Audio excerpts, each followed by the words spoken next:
ప్రధానంగా గడిచిన కొన్ని రోజుల నుంచి ఈ క్యూర్ హైదరాబాద్ ఏదైతే ఉందో కోర్ ప్రాంతం హైదరాబాద్, రంగారెడ్డి, మేడ్చల్, సంగారెడ్డిలో కొంత ప్రాంతం, ఈ 4 జిల్లాలలోని ఈ ప్రైమ్ ఏరియాకి సంబంధించిన ప్రాంతాలలో ప్రధానంగా ఈ 22A ఏదైతే ప్రైవేటు ఆస్తుల్ని ప్రొహిబిటెడ్ లిస్ట్ లో పెట్టారని, ప్రైవేటు ఆస్తులు ప్రైవేటు వ్యక్తులు ట్రాన్సాక్షన్ చేసుకునేటప్పుడు ఆ వివిధ శాఖలకు సంబంధించిన స్టాంప్స్ అండ్ రిజిస్ట్రేషన్ సబ్ రిజిస్ట్రార్లు గాని, వ్యవసాయ భూములు అయితే ఎంఆర్ఓలు కానీ రిజిస్ట్రేషన్లు చేయడానికి ఇబ్బంది పెడుతున్నారనేది ప్రత్యక్షంగా కొంతమంది మిత్రులు మీ ద్వారా కానీ ప్రత్యక్షంగా కానీ నన్ను కలవటం, అదే రకంగా ఎవరైతే రిజిస్ట్రేషన్ కోసం పోయిన వాళ్ళు మా property private property prohibited list లో ఉన్న కారణంగా మేము రిజిస్ట్రేషన్ ట్రాన్సాక్షన్ చేసుకోవాలనుకుంటున్నాం అని కొంతమంది మిత్రులు వెళ్ళినప్పుడు వారికి అక్కడ ప్రొహిబిటెడ్ లిస్ట్ లో ఉందని తెలిసి వారి అప్లికేషన్ ని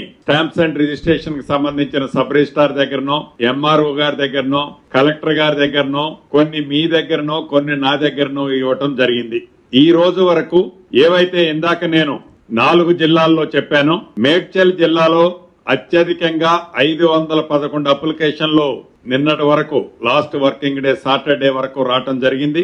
రంగారెడ్డి జిల్లాలో 146 అప్లికేషన్లు, హైదరాబాద్ లో 49, సంగారెడ్డిలో 38, ఆల్ టుగెదర్ కలిసి 757 మంది ప్రైవేటు భూమి 22Aలో పెట్టారు అని వారు అప్లికేషన్లు ఇవ్వటం జరిగింది. ఈ ఇచ్చిన వాళ్లే కాకుండా ఇంకా ఇవ్వని వాళ్ళు కూడా కొంతమంది ఉండే ఆస్కారం ఉంది. ఎందుకంటున్నానంటే ఏదైతే గడిచిన 2 వారాలు ప్రతి వారము రెగ్యులర్ గా మీ ద్వారా కొంతమంది ప్రత్యక్షంగా నాకు ఫోన్ చేసిన వాళ్ళు, గౌరవ లోకేష్ గారు గాని, రాజీవ్ గాంధీ గారు కానీ, గౌరవ కలెక్టర్లు చెప్తున్న దాన్ని బట్టి నా దృష్టికి వచ్చిన దాన్ని దృష్టిలో ఉంచుకొని ఈ రోజు జరిపిన మీటింగ్ కాకుండా గతంలో 2 టైమ్స్ గౌరవ జిల్లా కలెక్టర్లు, రాష్ట్రంలో ఉండే ఈ శాఖలకు సంబంధించిన ఉన్నతాధికారులు, అదే రకంగా డిఆర్లు డిస్టిక్ రిజిస్ట్రార్లను కూడా సమావేశాలు ఏర్పాటు చేసి దీని మీద విధి విధానాలు కొన్ని ఆ రోజు గ్రౌండ్ రియాలిటీ ఏంది, రియల్ గా అసలు 22Aలో ఎందుకు వచ్చాయి, ఎలా వచ్చాయి, దీనికి కారణం ఏంటి అని లాస్ట్ 2 మీటింగ్స్ లో వారికి కొంత హోంవర్క్ ఇచ్చి ఈ రోజు ఉదయం 9 గంటల నుంచి మధ్యాహ్నం 1:15 వరకు సుదీర్ఘంగా సబ్ రిజిస్ట్రార్ స్థాయి నుంచి ఐజీ స్థాయి వరకు, ఎంఆర్ఓ స్థాయి నుంచి మంత్రి స్థాయి వరకు సుదీర్ఘంగా ఈ 4 జిల్లాలలో ప్రైమ్ ఏరియాలో ఉన్న ఉన్నతాధికారులు, సబ్ రిజిస్ట్రార్లు, ఎంఆర్ఓలు అందరితో కూర్చొని సుదీర్ఘంగా కేస్ బై కేస్ చాలా మైన్యూట్ గా ఐడెంటిఫై చేసిన వాటితో పాటు ఐడెంటిఫై చేయని వాటిని కూడా ఎక్కడెక్కడ ఏ రకమైన సమస్యలు ఉన్నాయి, ఈ సమస్యలు ఉత్పన్నం కావడానికి కారణం ఏంటి అనేది ఇన్ డీటెయిల్ గా చర్చించడం జరిగింది. దీంట్లో అత్యధికంగా 511 అప్లికేషన్లు ఏవైతే మేడ్చల్ వచ్చాయో, ఉదాహరణకు 1-2 మీకు ఎగ్జాంపుల్స్ ఇస్తున్నాను. ఫైనల్ గా ఏమి ఆదేశాలు ఇచ్చానో కూడా మీ ద్వారా ఈ క్యూర్ ప్రాంతంలో ఉన్న ప్రజలకే కాకుండా రాష్ట్రంలో మిగిలిన కొన్ని ప్రాంతాల్లో రేర్ కేసెస్ చాలా తక్కువ ఉన్నాయి, అత్యధికంగా ఇక్కడే ఉన్నాయి. వీరికి కూడా కొన్ని సందేశాన్ని ఇవ్వాల్సిన బాధ్యత ఆ శాఖ మంత్రిగా నా మీద ఉంది. దాన్ని దృష్టిలో పెట్టుకొని ప్రత్యక్షంగా ఏదో ప్రెస్ నోట్ రిలీజ్ చేయటం కాకుండా మీ ద్వారానే మీతో మాట్లాడి చర్చించి డెఫినెట్ గా ఇంకా అదనంగా ఏమైనా న్యాయబద్ధంగా వారి ఆస్తికి ఈ ప్రభుత్వం ఎక్కడా ఆటంకం కలిగించాలన్నది లేదు. అది ట్యాగ్ లైన్. ఏ ప్రైవేటు ఆస్తులకి ఈ ప్రభుత్వం ఒక్క గజమ ఆస్తికి కూడా ఆటంకము కలిగించొద్దన్నదే ఈ ప్రభుత్వం యొక్క ఆలోచన. ఇదే మాట 2 రోజుల క్రితం గౌరవ ముఖ్యమంత్రి గారు కూడా కుక్కటపల్లి హౌసింగ్ బోర్డుకు సంబంధించి ఇందిరమ్మ టవర్స్ శంకుస్థాపనలో కూడా గౌరవ ముఖ్యమంత్రి గారు కూడా చెప్పడం జరిగింది. మళ్ళీ అదే నేను రిపీట్ చేస్తున్నాను మీ ద్వారా. అయితే ఈ 511 మేడ్చల్ సంబంధించిన దాంట్లో సుమారు 325 అప్లికేషన్లు యుఎల్సీకి సంబంధించినవి.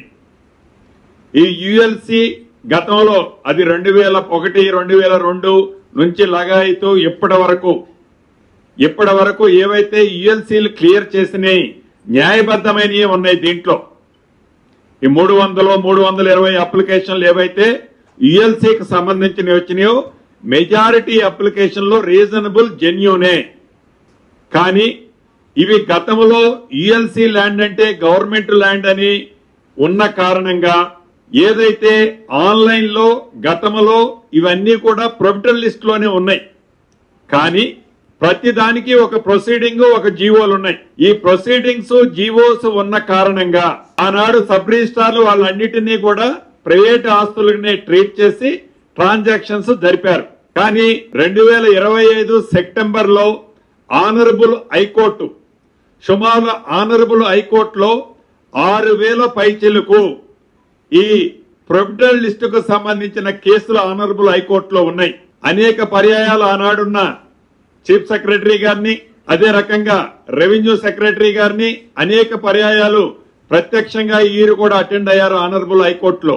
ఫైనల్ గా లాస్ట్ గా మీరు ఏవైతే ప్రొవిటల్ లిస్ట్ లో ఉందని చెప్తున్నారో ఆ లిస్టు మొత్తము రీసెంట్ గా మీరు కోర్టుకి కాపీ సబ్మిట్ చేస్తూ మీ రిజిస్ట్రేషన్ అథారిటీకి ఆ లెటర్ లో కమ్యూనికేట్ చేస్తే ఈ కేసులన్నిటినీ మేము ఇక్కడ డిస్మిస్ కొట్టేస్తామని ఆనరబుల్ హైకోర్టు చెప్పడం జరిగింది.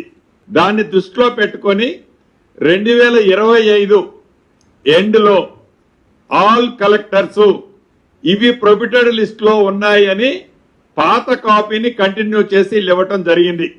అక్కడ డెఫినెట్ గా మా అధికారులది పొరపాటు ఉంది. ఆ పొరపాటు ఏందయ్యా అంటే ప్రీవియస్ కి ఇచ్చిన ఆర్డర్స్, జీవోలు గాని మెమోలు గాని వివిధ సెక్టర్లో ఏవైతే ఇచ్చారో వాటిని డిలీట్ చేయాల్సి ఉండే. డిలీట్ చేయకుండా ప్రీవియస్ గా అన్ని ఏవైతే జెన్యూన్ గా యుఎల్సీలో జీవోలు మెమోల ద్వారా శాంక్షన్ లో అప్రూవల్ ఇచ్చారో వాటిని ట్రాన్సాక్షన్ గా ఆన్లైన్ లో అప్లోడ్ చేయని కారణంగా సేమ్ దాన్ని పేస్ట్ చేసి ఇల్లు రీసెంట్ గా డిసెంబర్ 2025 నాడు సబ్ రిజిస్ట్రార్లకి కాపీలు సబ్మిట్ చేసిన కారణంగా న్యాయంగా ఎవరైతే ఈ ప్రజలున్నారో యుఎల్సీలో క్లియర్ అయిన వాళ్ళని ప్రొహిబిటెడ్ లిస్ట్ లో పడటం అనేది మిస్టేకే. దాన్ని కరెక్ట్ చేస్తున్నాం. ఆల్రెడీ ఆ జీవోలన్నిటినీ ఏవైతే గతంలో వివిధ ప్రభుత్వాలు ఉన్నప్పుడు ఇచ్చిన జీవోలు ఏవైతే ఉన్నాయో వాటన్నిటినీ అప్లోడ్ చేస్తున్నాం.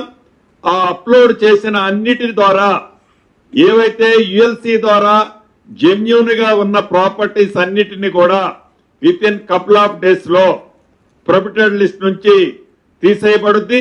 వాటికి సంబంధించిన వాళ్ళు ఎవరైతే ట్రాన్సాక్షన్స్ జరుపుకోవటం కోసం స్లాట్ బుక్ చేసుకున్నారో లేదా బుక్ చేసుకోవాలని అనుకుంటున్నారో స్లాట్లు గనక ఫుల్ ప్లెడ్జ్ లో నిండి ఉంటే అదనంగా వాటికి కూడా స్లాట్లు ఇవ్వాలని, అదనంగా టైం పట్టిన టైం తీసుకొని అటువంటి వారికి టాప్ ప్రయారిటీ ఇచ్చి అవి రిజిస్ట్రేషన్ చేయాలని ఈ రోజు అధికారులను ఆదేశించడం జరిగింది. ఒక యుఎల్సీలోనే కాదు, ఏదైతే జిహెచ్ఎంసీ ద్వారానో హెచ్ఎండి ద్వారానో వివిధ ప్రభుత్వ శాఖల ద్వారా ఓపెన్ ఆక్షన్ ద్వారా సేల్ చేసిన ప్రాపర్టీస్ ఏవైతే ఉన్నాయో సేల్ ట్రాన్సాక్షన్ అంతా ఆనాడు జరిగింది యాజ్ పర్ జీవోలు మెమోలు ప్రకారం. జరిగిన తర్వాత ఆ జరిగిన సేల్ ట్రాన్సాక్షన్స్ ని ఆన్లైన్ లో ఇంపోర్ట్ చేసుకోలేదు. హార్డ్ కాపీ ద్వారా రిజిస్ట్రేషన్లు జరుపుకుంటా వస్తున్నాయి. ఆన్లైన్ వచ్చేసరికి వాటిని డిలీట్ చేయని కారణంగా ప్రొహిబిటెడ్ లిస్ట్ లో ఆ పేర్లు డిలీట్ చేయని కారణంగా అవి కూడా మళ్ళీ ప్రొహిబిటెడ్ లిస్ట్ లోకి వచ్చిన మాట వాస్తవం. వాటిని కూడా ఆ జీవోలన్నీ ఆల్రెడీ అప్లోడ్ చేశాం నిన్న 14th నాటికి. ఇంకా ఎక్కడైనా 1 అటువంటిది మిస్ ఉన్నా కూడా ఎవరు కూడా ఆందోళన చెందాల్సిన అవసరం లేదు. ఎవరు ఏ మెట్లెక్కి తిరగాల్సిన అవసరం లేదు. జస్ట్ మీరు ఒక అప్లికేషన్ సబ్ రిజిస్ట్రార్ దగ్గర కానీ, డిస్ట్రిక్ట్ రిజిస్ట్రార్ దగ్గర కానీ, ఎంఆర్ఓ దగ్గర కానీ, ఆర్డీఓ దగ్గర కానీ, కలెక్టర్ దగ్గర కానీ సింగిల్ ప్లేస్ లో మీరు ఒక అప్లికేషన్ ఇస్తే చాలు. అప్లికేషన్ లో మీ కాంటాక్ట్ నెంబర్ మెన్షన్ చేయండి. విత్ ఇన్ 3 to 5 days లోపు న్యాయబద్ధమైన మీ ఆస్తులకి ఈ ప్రభుత్వం పూర్తి బాధ్యత భరోసా తీసుకుంటది. ఆ శాఖ మంత్రిగా నాదే. అంతేకాదు గతంలో గ్రామీణ ప్రాంతంలో వ్యవసాయ భూముల్లో రిజిస్ట్రేషన్లు జరిగేటప్పుడు ప్రభుత్వం ప్రైవేటు భూముల్ని ఎక్విజిషన్ చేసినప్పుడు కొన్ని ప్రాంతాల్లో పార్ట్లీ ఎక్విజిషన్ జరిగినప్పుడు ఆ పార్ట్లీ ఎక్విజిషన్ జరిగే దాంట్లో అది ప్రభుత్వ స్థలంగా ఐడెంటిఫై చేసి ఆ నెంబర్లో కొన్ని ఇక్కడ హైదరాబాద్ ఈ కోర్ ప్రాంతంలో కూడా ప్రొఫిటల్ లిస్ట్ లో పెట్టడం జరిగింది. వాటిని కూడా ఐడెంటిఫై చేశాం. వాటిని కూడా with in couple of days లోనే ఆల్రెడీ కొన్ని ఇప్పటికే తీసేశారు ప్రొఫిటల్ లిస్ట్ నుంచి. ఇంకా ఎక్కడైనా ఒకటి అరా మిస్ అయి ఉన్నా కూడా ఎవరు ఆందోళన చెందాల్సిన అవసరం లేదు. ఎవరైనా ప్రొవోక్ చేస్తే అది వారి విజ్ఞతకే వదిలేస్తున్నాము. ఎవరు ఆందోళన చెందాల్సిన అవసరం లేదు. న్యాయబద్ధంగా ఎవరైతే ప్రైవేటు ఆస్తులు ఉన్నాయో వాటన్నిటినీ తప్పకుండా విత్ ఇన్ షార్ట్ స్పెల్ లోనే వాటిని ఆ ప్రొఫిటెడ్ లిస్ట్ నుంచి తీసేయటమే కాకుండా వాళ్ళ ట్రాన్సాక్షన్స్ ఏవైతే ఉన్నాయో అవన్నీ యాజ్ పర్ ప్రైవేట్ సెక్టార్ లో చేసినట్టు ప్రీ హోల్డ్ నుంచి సేకరించి వాటన్నిటినీ చేయటం జరుగుద్ది. అదే రకంగా ఉదాహరణకి ఇంకొకటి కూడా మీకు చెప్తాను. రంగారెడ్డి జిల్లాలో ఒక 12 ఎకరాల ల్యాండ్ ఉంది. ఈ 12 ఎకరాల ల్యాండ్ లో ల్యాండ్ ఆసామి ఒక 2 ఎకరాల భూదానం అని ఇచ్చాడు. ఈ భూదానం ఇచ్చిన ల్యాండ్ ఎటు పక్క ఉండదో తెలియదు. ఆ సర్వే నెంబర్ మెన్షన్ చేశాడు. సింపుల్ గా ఇది భూదాన ల్యాండ్ అని చెప్పాడు. ఆ సర్వే నెంబర్ 12 ఎకరాలు ఉంది. ఈ అధికారులు గాని ఫిజికల్ లో ప్రాపర్ గా వెరిఫై చేసి ఉండి 2 ఎకరాలే మనం ప్రొఫిటెడ్ లిస్ట్ లో పెట్టాలి. అలా కాకుండా ఈ 12 ఎకరాలు కూడా ప్రొఫిటెడ్ లిస్ట్ లో పెట్టడం జరిగింది. అటువంటి వాటిని కూడా యుద్ధ ప్రాతిపదిక మీద ప్రభుత్వ ఆస్తులు పోగొట్టుకోకుండా ఏదైతే భూదాన ల్యాండ్ ఉందో దానికి స్థానిక ఎంఆర్ఓ సర్వే వెళ్లి విత్ ఇన్ ఈ 1-2 డేస్ లోనే అటువంటి స్పెసిఫిక్ ప్రాపర్టీస్ ఏవైతే ఉన్నాయో జియో ట్యాగుల ద్వారా ఆ ల్యాండ్ ని మార్కు చేసి మిగిలిన 10 ఎకరాలని ఫ్రీ హోల్డ్ లో ఉంచి ప్రైవేట్ ఆస్తిగా ఉంచి ఆ ఆసాం ఎవరైతే ఉన్నారో 2 ఎకరాలు భూదానికి ఇచ్చిన దాన్ని ప్రభుత్వం ప్రొటెక్ట్ చేసుకుంటుంది. మిగిలిన 10 ఎకరాలు ఇది ఒక ఎగ్జాంపుల్. ఇటువంటిది కపుల్ ఆఫ్ థింగ్స్ ఉన్నాయి. నాట్ ఓన్లీ ఒక భూదానే, దేవాదాయ భూమికి సంబంధించిన దాంట్లో, ఫారెస్ట్ కి సంబంధించిన దాంట్లో గతంలో అప్పుడు లేని ఇప్పుడు ఎందుకు వచ్చింది అనే సమస్య ప్రజల్లో ఒక మాట వాస్తవం. ఆనరబుల్ కోర్టు చెప్పిన దాని ప్రకారం ఏదైతే 22A లిస్టు రీసెంట్ గా డిసెంబర్ ఎండ్ లోనో జనవరి ఫస్ట్ వీక్ లోనో ఇచ్చారు. ఆ రీసెంట్ గా ఇచ్చే దాంట్లో డిలీట్ చేయాల్సిన డిలీట్ చేయకుండా యాజ్ పర్ జీవోల ప్రకారం మెమోల ప్రకారం అఫీషియల్ గా ప్రభుత్వం ఇచ్చిన వాటిని డిలీట్ చేయని కారణంగా గతంలో వాటిని అప్లోడ్ చేయని కారణంగా సేమ్ రిపీట్ అవటం వల్ల ప్రజలకి కొంతమందికి ఇబ్బంది కలిగిన మాట వాస్తవం. దానికి నేను నిజంగా చాలా వారందరికీ కూడా నా పక్షాన సారీ చెప్తున్నాను. అంతేకాదు ఈ ప్రభుత్వానికి సెకండ్ థింకింగ్ ఏం లేదు. ఈ ప్రభుత్వం అధికారులకు కూడా ఈరోజు నేను ఉన్నతాధికారుల సమక్షంలో గౌరవ సబ్ రిజిస్ట్రార్లు, ఎంఆర్ఓలు, మిగిలిన అధికారులకి చాలా క్లియర్ డైరెక్షన్స్ ఇచ్చాను. ఏదో బూచి చూపించి ఏదో కారణమని చెప్పి ఏదో ఉందని చెప్పి ఎవరిని ఆఫీసుల చుట్టూ తిప్పుకునే పరిస్థితి రావద్దు. అటువంటి పరిస్థితి ఉంటే స్పాట్ లోనే నేను కూడా స్పాట్ లోనే అటువంటి వారి మీద చాలా సివియర్ యాక్షన్ తీసుకోవటం జరుగుతుందని చెప్పాను. అదే రకంగా ఇద్దరు అధికారులు, ఒకరు రెవెన్యూ సెక్టార్ నుంచి, ఒకరు స్టాంప్స్ అండ్ రిజిస్ట్రేషన్ ఉన్నతాధికారులు ఇద్దరు, వీరిద్దరికీ అక్కడ చెప్పాను, ఇప్పుడు కూడా చెప్తున్నాను. ఒక ఉన్నత స్థాయి కమిటీని కూడా ఈ రోజే కాన్స్టిట్యూట్ చేస్తారు. ఎవ్రీ వీక్ ఈ కమిటీ ఏవైతే ఈ సమస్యలు వస్తున్నాయో కేస్ బై కేస్ జెన్యూన్ ఉన్న కేసుని అక్రాస్ ది టేబుల్ పరిష్కరించే విధంగా ఆదేశాలు ఇచ్చే విధంగా వీరిద్దరికి ఇప్పుడే నేను ఆర్డర్ వేశాను. అదే రకంగా టోల్ ఫ్రీ నంబర్ కూడా ఒకటి మీ ద్వారా ఎవరైతే ఈ నిషేధిత జాబితాలో ఉన్నారని అభద్రతకు లోను కావద్దని చెప్పటం కోసం ఒక టోల్ ఫ్రీ నెంబర్ ని కూడా మీ ద్వారా వారికి తెలియజేస్తున్నాను. కంప్లైంట్స్ ఏవైనా ఉంటే రాతపూర్వకంగా ఇచ్చినా పర్వాలేదు, ఈ టోల్ ఫ్రీ నెంబర్ కమ్యూనికేట్ చేసినా మళ్ళీ మా పక్షానే డిపార్ట్మెంట్ సైడ్ నుంచే వారికి కమ్యూనికేషన్ కూడా వస్తుంది. టోల్ ఫ్రీ నెంబర్ అండి 180059994788. న్యాయబద్ధంగా వారి కష్టార్జితంతో సంపాదించుకున్న ఆస్తులున్నాయో నేను కూడా చూశాను. కొంతమంది మీడియా మిత్రులు చెప్పి రాసిన దాన్ని చూశాను. ఒక చిరు ఉద్యోగి 100 గజాలు 110 గజాలు దాని రిజిస్ట్రేషన్ కి నేను ఏదో ట్రాన్సాక్షన్ కోసం అమ్ముకోవటానికి పోతే నా ప్రాపర్టీ నిషేధిత జాబితాలో ఉందని. పాపం తను అనే దాంట్లో న్యాయం ఉంది. ఎందుకంటే తను 6 కాలం కష్టపడి సంపాదించుకున్న ఆ ప్రాపర్టీలో తను పూర్తి సర్వాక్కులో ఉన్నా అనుకున్న టైంలో ప్రభుత్వం దాని నిషేధిత జాబితాలో ఉన్నదన్నప్పుడు డెఫినెట్ గా తను పానిక్ పోయే దాంట్లో అర్థం ఉంది. అటువంటి పరిస్థితి భవిష్యత్తులో ఉండొద్దని ఎవ్రీ వీక్ ఈ ఉన్నతాధికారుల కమిటీ సమీక్షిస్తుంటది. టోల్ ఫ్రీ నెంబర్లో కంప్లైంట్ స్వీకరిస్తుంటాం. రిటర్న్ పూర్వకంగా మీరిచ్చే కంప్లైంట్లు సేకరిస్తుంటాం. ప్రభుత్వ భూములు కాని వాటిని, ప్రైవేటు ఆస్తులని తప్పకుండా ఈ ప్రభుత్వం వాళ్ళకి పూర్తి భద్రత భరోసా కల్పిస్తుందే తప్ప ప్రైవేటు ఆస్తులు తీసుకొచ్చి ప్రభుత్వ ఆస్తులుగా ఈ ప్రభుత్వం ఎట్టి పరిస్థితుల్లో చిత్రీకరించదు.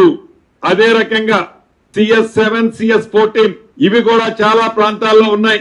ఇవి కూడా సైజబుల్ గా ప్రొవిజనల్ లిస్ట్ లో ఈనాడు ఉన్నాయి. వీటికి సంబంధించిన వాటిలలో ఆనరబుల్ సుప్రీంకోర్టు గైడెన్స్ ద్వారా లేకుంటే వివిధ ఫోరముల్లో తెచ్చుకున్న గైడెన్స్ల ద్వారా గత ప్రభుత్వాలు ఏవైతే అవి అపార్ట్మెంట్లకు కానీ లేఅవుట్లకు కానీ అఫీషియల్ పర్మిషన్లు ఇచ్చారో ఆ అఫీషియల్ పర్మిషన్ ఇచ్చిన వాటన్నిటినీ CS7, CS14 కి సంబంధించిన వాటిని కూడా కండిషనల్ రిజిస్ట్రేషన్ చేయటానికి. ఎందుకు కండిషనల్ రిజిస్ట్రేషన్ అంటే ఈ CS7, CS14 అనేది ఆనరబుల్ సుప్రీంకోర్టు ఫుల్ బెంచ్ లో కేసు నడుస్తుంది. ఆ కేసు తీర్పుకి అనుగుణంగా భవిష్యత్తులో ఇబ్బంది కలగకుండా ఉండే విధంగా ఈ CS7, CS14 కి సంబంధించిన వాటిని కూడా రిజిస్ట్రేషన్లు చేయాలని ఈ రోజు అధికారులకు ఆదేశాలు ఇవ్వటం జరిగింది. ఇక ప్రధానంగా హైదరాబాద్ పట్టణం లోకల్ హైదరాబాద్ డిస్ట్రిక్ట్ వచ్చినప్పుడు ఇక్కడ 2 ఇష్యూస్ కాంట్రవర్సీ ఉన్నాయి. ఒకటి GHMC TSLR అంటే ఒక పార్సిల్ కి TSLR అని సర్వే నెంబర్ ఎలా అనుకుంటామో మనం రెవెన్యూ శాఖలో సర్వే నెంబర్ ఎలా ఉంటుందో ఈ GHMC పరిధిలో TSLR అనే ఒక నెంబర్ను వాళ్ళు చాలా ప్రాంతాల్లో ఫిక్స్ చేయడం జరిగింది. ఇటు రెవెన్యూ సెక్టర్ ఇది ఈ రోజు మేము చేసింది కాదు, రాష్ట్ర విభజన కంటే ముందు నుంచే ఉంది. ఇది TSLR అనేది రెవెన్యూదే, వార్డు బ్లాక్ అన్నది GHMC వాళ్ళు చేసింది. ఈ వార్డు బ్లాక్ కి ఒక నెంబర్ ఇచ్చారు, ఈ TSLR కి రెవెన్యూ డిపార్ట్మెంట్ నుంచి ఒక నెంబర్ ఇచ్చారు.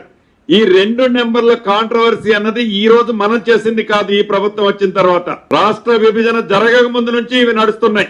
దీంతో ఈ నెంబర్ల కొన్ని ప్రదేశాల్లో కాంట్రవర్సీ వచ్చి ప్రభుత్వ స్థలాలకు సంబంధించిన నెంబర్లు ప్రైవేటు వాళ్ళదే అనుకొని దానితో కూడా సైజబుల్ గా థౌజండ్స్ ఆఫ్ పార్సిల్స్ ని ప్రొవిజనల్ లిస్ట్ లో పెట్టడం జరిగింది.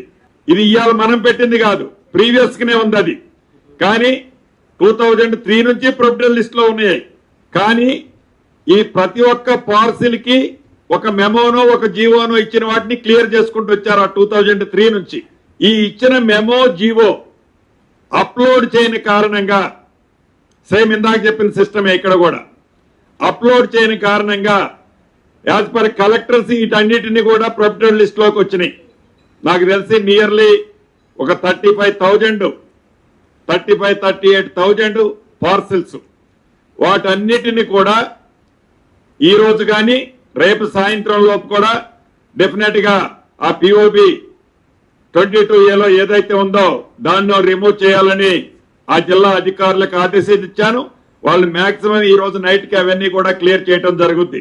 మేడ్చల్ జిల్లాలో ఆల్విన్ కాలనీ, యాజ్బెస్టాస్ కాలనీలో ఇక్కడ ప్రభుత్వ స్థలాలు ప్రైవేటు స్థలాలు ఒకే సర్వే నెంబర్ లో ఉంటాయి. Alwyn colony, asbestos colony, Medchal జిల్లాలో ఈ రెండు ఒకే సర్వే నెంబర్ లో ఉన్న కారణంగా ప్రైవేటు ఆస్తులు అయినప్పటికీ ఆ సర్వే నెంబర్ ని బైఫర్కేట్ చేయని కారణంగా ఇవి కూడా ప్రొవిడెంట్ లిస్ట్ లోకి వెళ్ళాయి. వీటిని కూడా ఈ వితిన్ 2-3 డేస్ లోనే రెక్టిఫై చేయడం జరుగుద్ది. జరిపే దాంట్లో ఏవైతే ప్రైవేట్ ఆస్తులు ఉన్నాయో, ఏ మెమోలు ఏ జీవోల ద్వారా అయితే అవి ఆనాడు రెగ్యులేట్ చేశారో వాటన్నిటినీ గౌరవ కలెక్టర్లు ఇప్పటికే ఆ జిల్లాలకు సంబంధించిన వాటిని వారి వెబ్సైట్ లో అప్లోడ్ చేశారు అధికారులకి. దానివల్ల ఆటోమేటిక్ గా రిజిస్ట్రేషన్స్ కి ఇక్కడ ఉన్న వాళ్ళకి ఇబ్బంది లేకుండా ఉండటం జరుగుద్ది. అదే రకంగా మేడ్చల్ జిల్లా నారపల్లిలో సర్వే నెంబర్ 867 లో ఇది ప్రభుత్వ భూమి, 20 ఎకరాల భూమి. ఈ ప్రభుత్వ భూమిని దాంతో పాటు ఇందాక చెప్పినట్టు కొన్ని ప్రైవేట్ ఆస్తులు కూడా ఉన్నాయి. దాన్ని సర్వే చేసి జియో కోఆర్డినేట్స్ ఏర్పాటు చేసి ఎటుపక్క ప్రభుత్వ భూమి ఏది ప్రైవేటు భూమి అనేది దాన్ని బైఫర్కేట్ చేసి మ్యాపులతో సబ్మిట్ చేయడం జరుగుద్ది 1-2 డేస్ లోనే. అక్కడ కూడా వాటికి సంబంధించిన వాటిని ప్రొవిడెంట్ లిస్ట్ నుంచి కూడా డిలీట్ చేయడం జరుగుద్ది.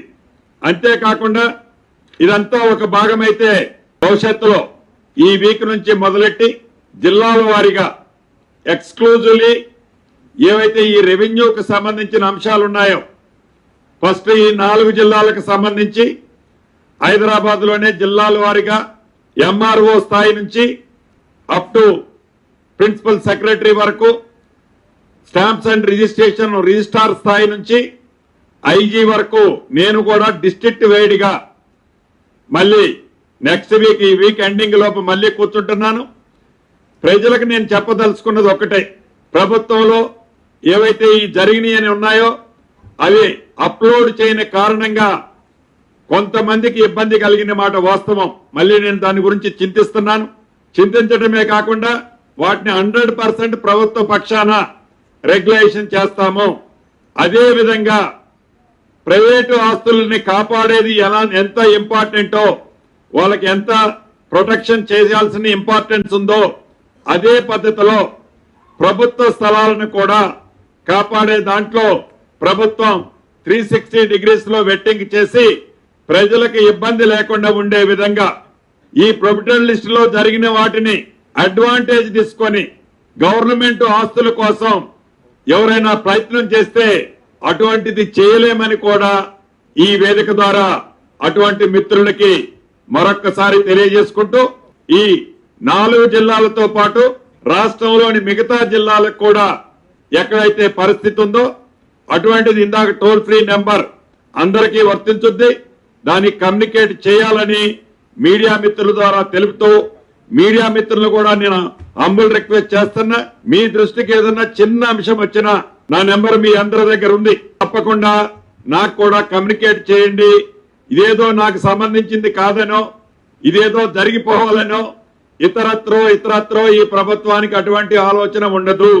ఎస్ జరిగిందంటే ఎస్ ఇది జరిగింది, ఇది కరెక్ట్ చేస్తున్నానని మీకు చెప్తున్నాను. నేనేమి బుకాయించడం లేదు. ధర్నీలాగా మాదంతా 24 క్యారెట్ అని నేను బుకాయించడం లేదు. జరిగిన దాన్ని సరిదిద్దుతున్నాము. అది ఏ రకంగా జరిగినా సామాన్యులకు ఇబ్బంది కలగొద్దన్నదే ఈ ప్రభుత్వం యొక్క ఆలోచన.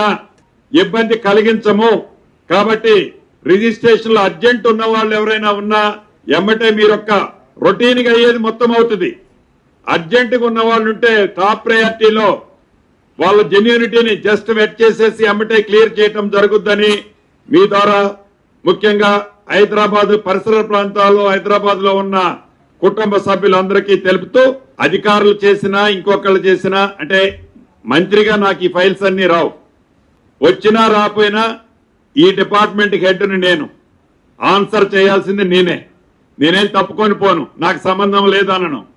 ఎస్ జరిగిన దాన్ని సరిదిద్దుతున్నాను, సరిదిద్ది చూపిస్తాను కూడా.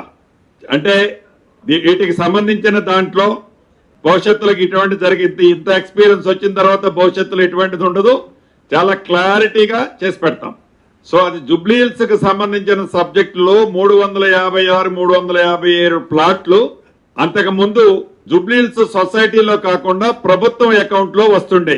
తదుపరి ఆ సొసైటీ బైలాస్ ప్రకారం ఇతరత్ర ఏవైతే ట్రాన్సాక్షన్స్ జరిగాయో సేమ్ ఇందాక చెప్పినట్లు ఆ ట్రాన్సాక్షన్స్ దీంట్లో ఎంటర్ అవ్వలే. ఆన్ పేపర్ ఉన్నాయి, ఆన్లైన్ లో లేని కారణంగా సేమ్ అదే పేస్ట్ అయింది. సార్ ముఖ్యమంత్రి గారిది ఉందా లేదా, నాది ఉందా లేదా అంటే ముఖ్యమంత్రి గారిది ఉంది అంటే శ్రీనివాసరెడ్డి గారు పెట్టించిండనే వారి ఆలోచన ఏంటి? సో అది ముఖ్యమంత్రి గారిది ఉన్నా నాదున్నా జరిగిన ఫ్యాక్ట్స్ ఏంటన్నది మీ ద్వారా రాష్ట్ర ప్రజలకు తెలుస్తున్నాను.